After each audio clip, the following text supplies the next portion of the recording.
तर संभाजीनगरमध्ये सुद्धा एबीपी माझाच्या बातमीचा दणका पाहायला मिळालाय। मतदान केंद्रस्तरीय अधिकाऱ्यांनी मतदारांच्या गृहभेटीतच कामकाज करावं, अन्यत्र कोणत्याही ठिकाणी कामकाज करू नये।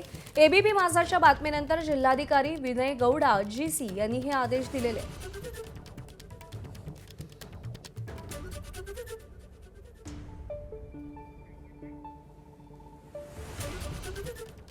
राष्ट्रवादी काँग्रेस शरदचंद्र पवार पक्षात सध्या मतदारसंघ फेररचनेवरून नेत्यांमध्ये मतमतांतर आहेत का असा सवाल उपस्थित झालाय। सरकारनं विरोधकांच्या सूचना मान्य केल्यास आणि सरसकट 50% जागा सगळ्या राज्यात वाढतील ही सूचना मान्य केल्यास विधेयकाचा विचार करू असं खासदार सुप्रिया सुळेंनी म्हटलंय।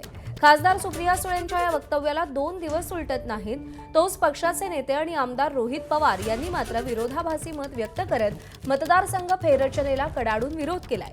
शरद पवारांच्या राष्ट्रवादी काँग्रेसनं गेल्या काही दिवसांपासून विविध चर्चा केलेल्या आहेत। राष्ट्रवादीचे ज्येष्ठ नेते जयंत पाटील यांनी मुख्यमंत्री देवेंद्र फडणवीसांची घेतलेली स्वतंत्र भेट, मतदारसंघ फेररचना विधेयकावर खासदार सुप्रिया सुळे यांनी व्यक्त केलेली भूमिका आणि दोन्ही राष्ट्रवादी काँग्रेस पक्षाच्या विलीनीकरणाबाबत होत असलेली विविध विधानं यामुळे राष्ट्रवादीत नेमकं काय चाललंय असा प्रश्न उपस्थित झालाय। आता मतदारसंघ पुनर्रचना विधेयकावरून पवार कुटुंबातच विरोधाभास असल्याचं समोर आलंय।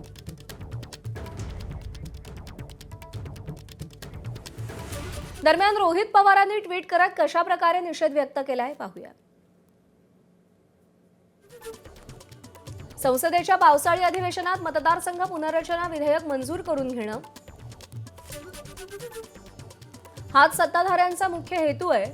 यासाठी गोड बोलून राज्यांना 50% जागा वाढवून देण्याचं आमिष दाखवलं जाऊ शकतं, मात्र या आकड्यांच्या जाळ्यात अडकून पालिका निवडणुकीतील प्रभाग रचनेप्रमाणेच लोकसभा आणि विधानसभेच्या मतदारसंघांची राजकीय फायद्यासाठी तोडफोड केली जाईल। तरुणांनीच परिवर्तन घडवण्याचा आता निर्धार केलाय।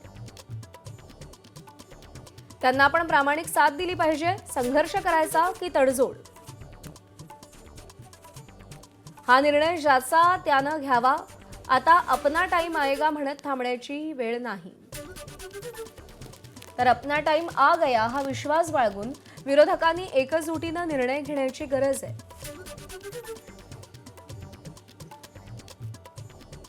दरम्यान राष्ट्रवादीच्या खासदार सुप्रिया सुळेंनी याच संदर्भात नेमकं काय म्हटलं होतं पाहूया। राष्ट्रवादी काँग्रेस पक्ष शरदचंद्र पवार डिलिमिटेशनच्या बाबतीत जर गरज असेल तर सरकारने प्रस्ताव द्यावा। 50% जो कॅप आहे तो जर सगळ्या इंडिया अलायन्सची आम्ही चर्चा करू आणि योग्य आणि लोकप्रतिनिधी आणि मायबाप जनतेच्या हिताचा असेल तर आमची कुठल्याही विधेयकाला चर्चा करायची तयारी आहे, कारण काही लोकशाही आहे।